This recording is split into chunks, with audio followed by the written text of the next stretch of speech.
मैलेफिसेंट ने बिना शक किए स्टीफन का दिया हुआ पानी पी लिया। थोड़ी ही देर में उसे गहरी नींद आने लगी। तभी स्टीफन ने अपना छिपाया हुआ खंजर निकाल लिया। वो मैलेफिसेंट के चमकते हुए पंखों को घूर रहा था। उसका मन एक पल के लिए कांपा, क्योंकि उसने कभी मैलेफिसेंट से सच्चा प्यार किया था, लेकिन राजा बनने के लालच ने उसकी इंसानियत को दबा दिया। मैलेफिसेंट तेज दर्द के साथ जागी। उसने देखा कि स्टीफन वहां से जा चुका था। मैलेफिसेंट ने पाया कि उसके पंख काट दिए गए हैं। पंख उसका गुरूर थे, आसमान से उसका रिश्ता थे, और ये स्टीफन पर उसके भरोसे का सबूत भी थे। अब पंख छिन चुके थे और भरोसा टूट चुका था। इन दोनों दर्दों ने मिलकर उसे तोड़ दिया। वो जमीन पर गिरकर बुरी तरह रोने लगी। उधर स्टीफन ने वो पंख ले जाकर राजा को दे दिए। राजा ने मैलेफिसेंट की ताकत खत्म समझकर अपना वादा पूरा किया। उसने अपनी बेटी की शादी स्टीफन से कर दी। स्टीफन ने राजकुमारी से शादी की और बूढ़े राजा की मौत के बाद वो ताज पहन लिया जिसका उसे हमेशा से सपना था। अपने पंख होने के बाद मैलेफिसेंट ने एक लकड़ी उठाई और उसे अपनी छड़ी बना लिया ताकि वो चल सके। जब वो लड़खड़ाते हुए जा रही थी तभी पक्षियों की आवाज ने उसका ध्यान खींचा। एक और किसान के जाल में फंसा हुआ था और जान बचाने के लिए फड़फड़ा रहा था। शायद अपने जैसा दर्द देखकर या थोड़ी दया के कारण मैलेफिसेंट कॉय के पास गई और मंत्र पढ़ा। देखते ही देखते वो कॉ रोशनी में एक काले कपड़ों वाले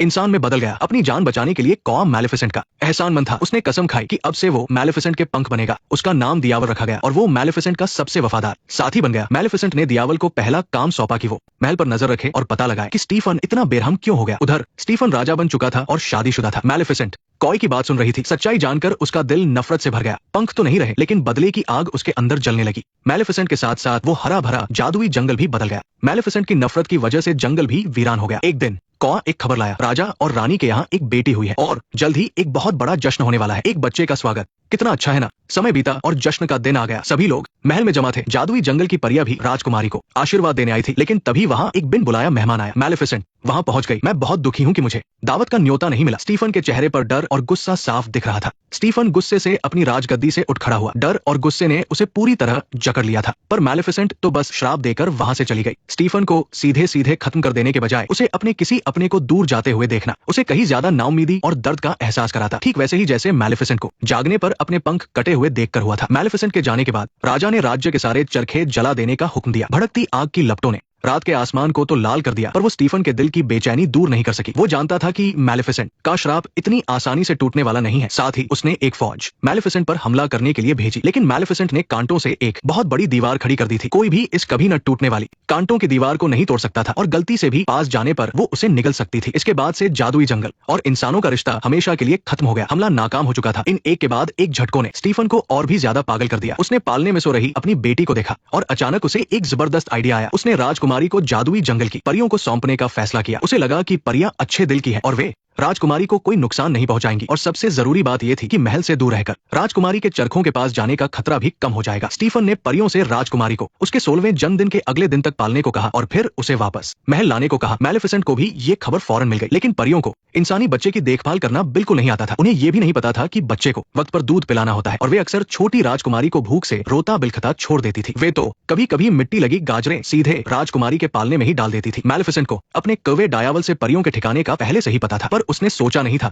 कि सबसे पहले उसे राजकुमारी के दिन रात रोने की आवाज से परेशानी होगी। वह खिड़की के पास खड़ी होकर जानबूझकर छोटी राजकुमारी को डराती, लेकिन बच्ची उससे बिल्कुल नहीं डरती थी, बल्कि वो तो मैलेफिसेंट को देखकर खिलखिलाकर हंस देती थी। मैलेफिसेंट कभी खुद सामने नहीं आती थी। वो बस घनी झाड़ियों के पीछे छिपकर अपनी उन हरी चमकती आंखों से झोपड़ी में सो रही छोटी राजकुमारी ऑरोरा को देखती रहती थी। वो अपने वफादार कुवे डायावल से सुबह का सबसे ताजा फूलों का रस मंगवाती और चुपके से राजकुमारी के मुंह में डलवा देती। अपने दिल में आई इस नरमी को छिपाने के लिए वो जानबूझकर झोपड़ी की तरफ अपनी जादुई छड़ी घुमाकर अचानक से थोड़ी बारिश कर देती ताकि परियों को इधर उधर भागते हुए देख सके। उन्हें परेशान देखकर मैलेफिसेंट के चेहरे पर भी लंबे समय बाद मुस्कान आ जाती थी। दूसरी तरफ मैलेफिसेंट के आगे अपनी बेबसी देखकर राजा और भी ज्यादा चिड़चिड़ा होता जा रहा था। बाहर वालों को लगता था कि स्टीफन का सारा गुस्सा अपनी बेटी की सुरक्षा की चिंता की वजह से है, कि वो एक ऐसा पिता है जो अपने बच्चे को बचाने के लिए एक बुरी डायन का सामना कर रहा है। पर सिर्फ स्टीफन ही जानता था कि उस गुस्से की असली वजह उसका गहरा डर था। उसे इस बात का डर नहीं था कि मैलेफिसेंट ऑरोरा को नुकसान पहुंचाएगी, बल्कि डर था कि उसे सालों पुराना धोखा याद आ जाएगा। ये वही था जिसने मैलेफिसेंट के भरोसे का फायदा उठाकर उसके बेखबर होते हुए अपने हाथों से उसके पंख काट दिए थे ताकि उसे राजगद्दी मिल सके। वो अच्छी तरह जानता था कि उसके पास जो कुछ भी है वो सब एक गंदी सौदेबाजी का नतीजा है और वो बिल्कुल नहीं चाहता था कि ये मुश्किल से मिली दौलत और शोहरत मैलेफिसेंट तबाह कर दे। वो पहले हमला करना चाहता था ताकि मैलेफिसेंट के उसे नुकसान पहुंचाने की कोई गुंजाइश ही न रहे। तभी उसके दिमाग में एक धुंधली याद आई। ये कई साल पहले की बात थी जब वो पहली बार मैलेफिसेंट से मिला था और तब मैलेफिसेंट एक अंगूठी से जल गई थी। धीरे धीरे एक शैतानी प्लान उसके दिमाग में बनने लगा। समय बीतता गया और छोटी राजकुमारी बड़ी होती गई। मैलेफिसेंट मुंह से तो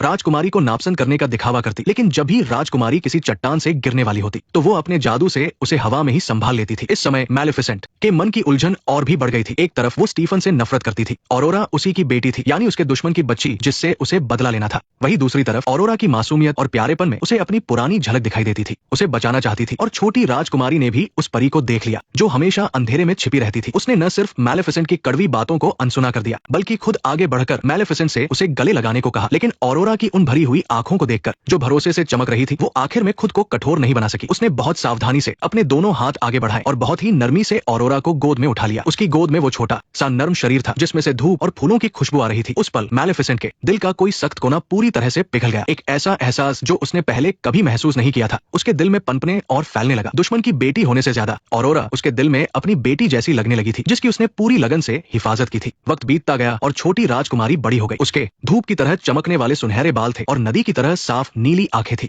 यहाँ तक कि आसपास के छोटे जानवर भी खुद उसके पास आना पसंद करते थे। वो गलती से मैलेफिसेंट को अपनी गॉडमदर समझती थी। मैलेफिसेंट ने इस बात से इनकार नहीं किया, बल्कि हमेशा रूखा बर्ताव करने वाली वो भी ऑरोरा के साथ खेलने लगी थी। मैलेफिसेंट और ऑरोरा का रिश्ता और भी गहरा होता गया, लेकिन वो जितना करीब आते गए मैलेफिसेंट को उतना ही ज्यादा अफसोस होने लगा उस श्राप पर जो उसने गुस्से में आकर दिया था। हर रात जब वो ऑरोरा के जन्मदिन के बारे में सोचती तो वो अनगिनत बार अपनी जादुई छड़ी घुमाती और सबसे ताकतवर जादू से उस श्राप को हटाने की कोशिश करती। हरे रंग की जादुई रोशनी उसके हाथों में बनती, मिट्टी और फिर से बनती, लेकिन चाहे वो कितनी भी कोशिश कर ले, श्राप टस से मस नहीं हुआ। उसने श्राप देते वक्त एक अटूट कसम खाई थी। ये जादुई दुनिया का सबसे पक्का वादा होता है जो एक बार दे दिया जाए तो श्राप देने वाला खुद भी उसे वापस नहीं ले सकता। बेबसी का एहसास लहरों की तरह मैलेफिसेंट पर छा गया। वो बस अब और भी ज्यादा ऑरोरा के पास रहने लगी, इस उम्मीद में कि उसका साथ श्राप से होने वाले दर्द को कम कर सकेगा। वो शुरू से आखिर तक सिर्फ उस धोखेबाज स्टीफन से नफरत करती थी और ऑरोरा तो बेकसूर थी। यहाँ तक कि रोज साथ रहते रहते वो ऑरोरा को अपनी बेटी ही मानने लगी थी। ऑरोरा को नहीं पता था कि उस पर कितना भयानक श्राप है और न ही वो मैलेफिसेंट और अपने पिता के बीच की गहरी दुश्मनी के बारे में जानती थी। किस्मत का पहिया उस पल घूम गया जब उसकी मुलाकात राजकुमार फिलिप से हुई। ऑरोरा हमेशा की तरह जंगल में परियों से बात कर रही थी, लेकिन अचानक उसकी मुलाकात पड़ोसी राज्य के राजकुमार फिलिप से हो गई। फिलिप इस बार ऑरोरा के राज्य में उसके पिता से मिलने जा रहा था। बचपन से ही जादुई जंगल में रहने वाली ऑरोरा ने पहली बार दिल की धड़कन तेज होने का एहसास किया। वो फिलिप से दोबारा मिलने का इंतजार करने लगी। पास की एक डाल पर छिपा हुआ कौआ डियावल ये देखकर इतना उत्साहित हो गया कि उसके पंख भी कांपने लगे। उसे लगा कि फिलिप ही उस श्राप का तोड़ है, लेकिन डियावल का उत्साह मैलेफिसेंट पर असर नहीं कर पाया। वो दूर से उन दोनों को खुशी से बातें करते हुए देख रही थी